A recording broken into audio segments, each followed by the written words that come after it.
할렐루야.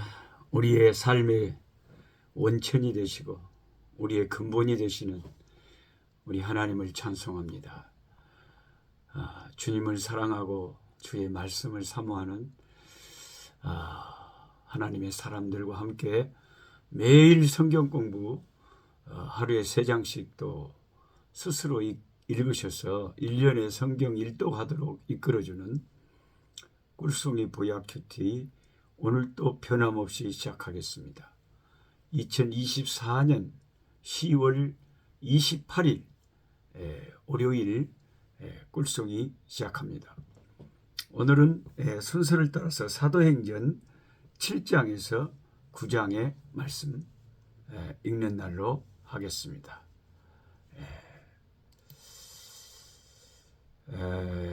사도행전 8장에 가면 빌립 집사가 주 예수 그리스도의 이름을 사마리아에 가서 그 유대인들이 상종도 안 하려고 하는 그 복음의 불모지 아니었습니까? 그곳에 가서 예수 그리스도의 이름을 담대히 증거할 때 참 그 부흥의 역사가 일어납니다. 큰 부흥의 역사가 일어납니다. 주 예수 그리스도의 복음은 이런 능력이 있어요. 항상 은혜의 역사가 있어요. 물론 우리가 복음을 전해도 안 믿는 사람들이 훨씬 많습니다. 근데 우리가 꼭 아셔야 되는 것은 모든 사람이 다 안 믿는 것은 아니다. 모든 사람이 다 복음에 대해서 냉소적인 것은 아니다. 모든 사람이 다 하나님을 싫어하는 것은 아니다. 거기는 하나님의 택한 백성들이 섞여 있는 거예요. 그래서 우리는 아무리 시대가 악하고 아무리 사람들이 예수를 안 믿는 것 같아도 우리는 주님 오시는 날까지 끝까지 전도하고 끝까지 복음 전하고 끝까지 선교해야 됩니다. 어떤 분이 아멘 하는 것 같아서 참 좋습니다. 그래요. 다 믿는 건 아니지만 반드시 하나님이 믿는 자들을 다 예비해 놓으셨어요. 다 안 믿을 것 같지만 믿는 사람을 반드시 하나님께서 준비해 놨다니까요.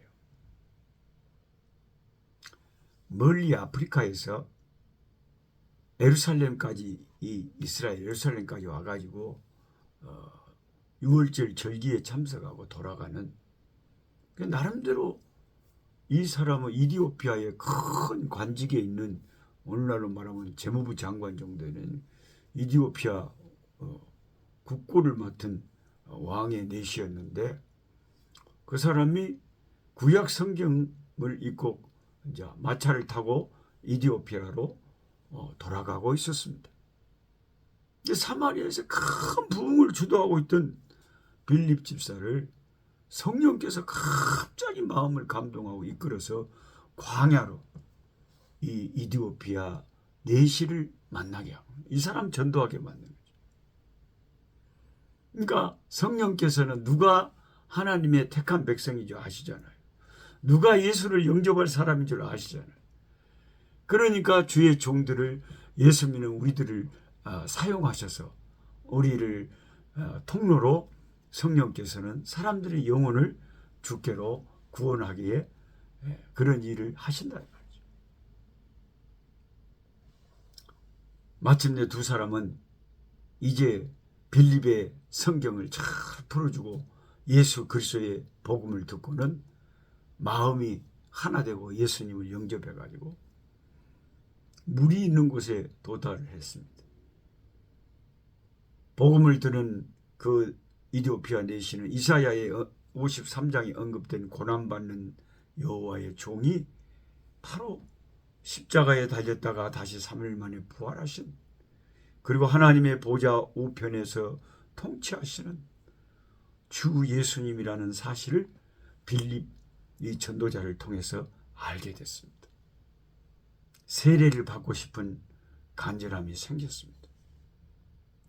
빌립은 내시에게 예수님의 복음을 증거하면서 복음 증거의 결론으로 사도들이 늘 권면했던 것처럼 하나님께 회개하고 주 예수를 믿고 세례를 받으라고 당연히 권면했겠죠. 내시가 광야 길가에서 오아시스를 발견했을 때 그 기쁨은 말할 수가 없었어요. 그래서 사도행전의 저자 누가는 이 기쁨을 보라 여기 물이 있도다 라는 문장을 통해서 암시하고 있습니다. 그래서 내가 세례받게 됐다 그런 거죠. 그러니까 저는 성경을 읽으면 이왕이면 침례를 받는 게 더 좋겠다는 생각을 장로교 목사님지만 하는 거예요. 오아시스 같은 물을 발견해서 기뻐한다는 것은 침례를 지금 암시하고 있잖아요. 세례를 준다면 그냥 물이 빌립 집사가 물통에 자기 마시려고 가져간 물 그냥 찍어 바르면 되잖아요. 근데 침례를 받아야 되니까 오아시스 같은 물이 필요했던 거죠. 그래서 저는 선교지에서도 침례를 줍니다. 우리 성도님 침례 물속에 완전히 잠기고 완전히 우리가 죄에 대해서 죽고 예수 안에서 새롭게 거듭나는 이것을 상징하는 완전히 물에 잠기고 다시 주님의 새 생명으로 일어나는 침례를 주는 것을 저는 장로교 목사지만 선교지에서는 그렇게 합니다. 여기 물이 있도다. 세례 받을 수 있게 됐다. 침례 받을 수 있게 됐다 그 말이에요. 그렇다고 해서 여러분이 저를 오해하지 말 것은 그러면 노 목사님 그러면 그 침례 교인들처럼 그러면 침례를 안 받았으면 내가 세례 받은 것도 다 이거 헛것입니까? 저는 그건 아니라고 생각해요. 예를 들면 봐보세요. 병원에서 전도를 했는데 중환자가 예수님을 영접했어요. 그리고 죽음이 오늘 내일 합니다. 세례를 받고 싶어요.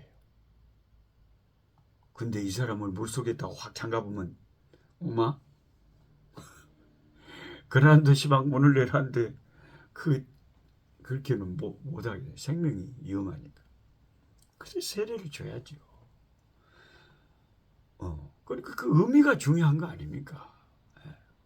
그런데 내가 침례를 받는다고 해서 죽을 것도 아니고 환경이 허락한다면 이왕이면 침례를 받자 하는 것이 제 개인적인 의견이다 하는 것만 아시면 되겠습니다. 제 말이 다 맞다는 것도 아니에요. 그냥 제 의견을 주님이 물어본다면 제가 성경을 볼 때는 이게 더 맞는 것이 아닌가 하는 생각이 든다. 그런 겁니다. 빌립이 세례를 이제 베풀고 그 내시와 함께 물에서 나오자 주님께서는 성령의 권능으로 빌립을 갑작스럽게 거기서 사라지고 다른 곳으로 또 이끌어 가고 있어요. 빌립이 내시를 만나서 광야에서 복음을 전한 것이 하나님의 주권적인 역사로 일어난 것처럼 빌립이 그를 갑자기 떠나가는 것도 그것도 동일하게 성령 하나님의 강권적인 역사였습니다. 그 결과 내시는 빌립을 더 이상 볼 수가 없었지만 그는 계속 자기 길을 가고 기쁨으로 세례받고 은혜받고 예수 만난 기쁨으로 조국으로 돌아가서 그가 살 동안 얼마나 많은 사람들에게 예수님을 전했겠습니까? 지금도 제가 그 남부 아프리카 남아공 쪽으로 선교지로 이제 비행기를 타고 돌아갈 때 보면 이디오피아 비행기를 요즘은 또 많이 타고 들어갑니다. 이디오피아 아디스 아바바에서 남아공 가는 비행기로 갈아타는 거죠. 이디오피아가 그래도 아프리카 북부 아프리카에 있는 나라인데도 예수 믿는 사람들이 있고 교회가 있는 것은 그 기독교 역사가 깊은 거죠. 이렇게 역사가 깊은 겁니다. 그래서 오늘 이 사도행전을 읽으면서 우리가 생각하는 것은 이 영혼을 구원시키고 전도하고 이렇게 선교하고 하는 이런 역사는 다 성령께서 주권적으로 역사하는 일이다. 성령이 전도자들을 이끌어서 그 영혼을 구원하신다. 그것을 우리가 확실히 알 수가 있어요. 그 광야에서 사라졌던 빌립은 나중에 보니까 아소도라고 하는 지역에서 나타나서 복음을 증거합니다. 아소도는 블레셋의 5대 도시 중에 하나인 아스돗에 해당하는 도시로 가사와 요파 중간 내륙에 위치한 도시였습니다. 빌립이 이곳을 중심으로 근처 도시들에게 계속 다니면서 복음을 전하면서 마침내 가이사라에 도달하게 됩니다. 이로써 사도행전을 읽는 독자들은 사도행전 8장에서 예루살렘과 사마리아와 이제 이디오피아 점점 외국으로 선교가 다른 나라로 땅끝으로 가는 복음의 여정들을 그런 것을 우리가 발견을 하게 되면서 사도행전 1장 8절 땅끝까지 이르러 내 증인이 되리라 하는 그 말씀이 현실화되는 것을 조금씩 우리가 확인을 하게 됩니다. 성령 하나님께서는 스데반 집사님의 순교 이후에 순교자의 피가 흘려지고 또 야고보 사도의 그 순교 이후에 빌립 집사와 사도 바울 같은 수많은 신실한 믿는 종들을 세워서 주님의 종들을 세워서 땅끝까지 이 복음이 증거되도록 점점 예수 이름이 전 세계로 퍼져가도록 역사를 하고 있는 것을 사도행전을 우리가 읽으면서 계속 발견하게 됩니다. 저는 금요일, 토요일, 주일 지난 주말에 부산 연산동에 있는 서문교회 합동측 교회에서 가을 하나님 말씀 집회를 하고 또 복음병원에 가서 제 콩팥 신장 이거 검사를 하고 또 이번 주에는 또 박성수 내과 의원에 가서 또 주치 의사 선생님에게 제 몸을 또 점검받고 그리고 미국 쪽을 거쳐서 선교지로 복귀하려고 합니다. 근데 금토 주일 주말에 있었던 그 부산의 그 연산동에 있는 그 서문교회 참 얼마나 아름다운 그 제 마음에 그 남은 여운이 얼마나 아름다운 교회였는지 몰라요. 목사님, 담임 목사님, 사모님 두 분 다 그렇게 착하고 겸손하시고 신실하시고 교회를 위해서 충성하고 살다가 몸이 많이 허해질 정도로 그렇게 충성하고 계시고 그리고 참 순수한 장로님들 앞장서서 섬기고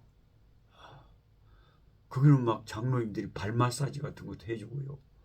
그 성도들이 발 마사지 같은 것을 막 교회에서 이제 해갖고 그 주민들을 막 전도되는 사람들이 꽤 많습니다.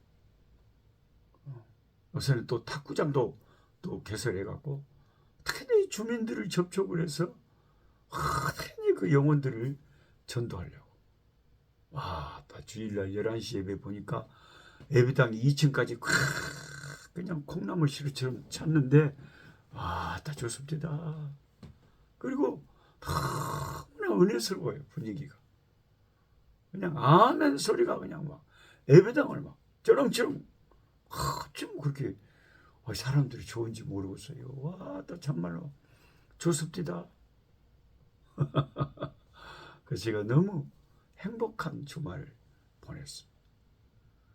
주의 종들은 하나님 말씀 전할 때 제일 행복하죠. 그래서 목사가 되고 선교사가 되겠죠. 다른 건 하기 싫어요. 예수님만 전하고 싶어. 주님의 말씀, 성경만 전하고 싶어. 성령께서 일하셔서 시간 그 사람들에게 누군가에게 필요한 말씀들을 주셨어요. 그리고 제가 우리 꿀송이 식구들에게 그 요청하신 분들한테, 주소 주신 분들한테 그 시 당선돼 가지고 받은 그 문학 잡지 그 보내드리려고 20권을 그 시상식에서 받아왔는데, 그 서문교회 성도들이 나달라고 자꾸 해갖고 그냥 싹 없어졌어요.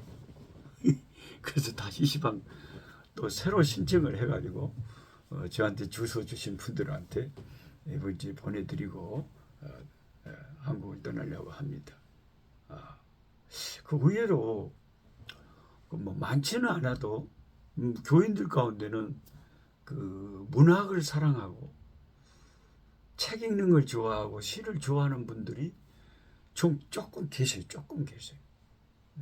그래서 제가 이번에 뭔가 좀 그런데 동기부여가 돼가지고 시집을 빨리 내야 되겠다.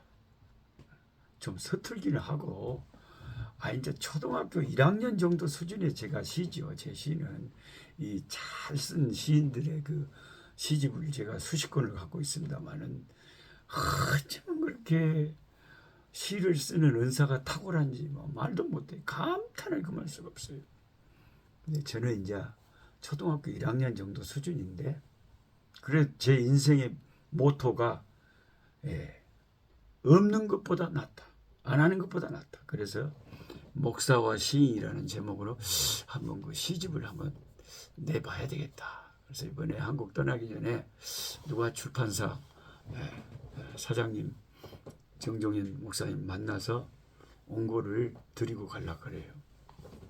그래서 좀 서투른 시라도 자꾸 하나 시집을 내야 되겠다 생각을 하고 있습니다.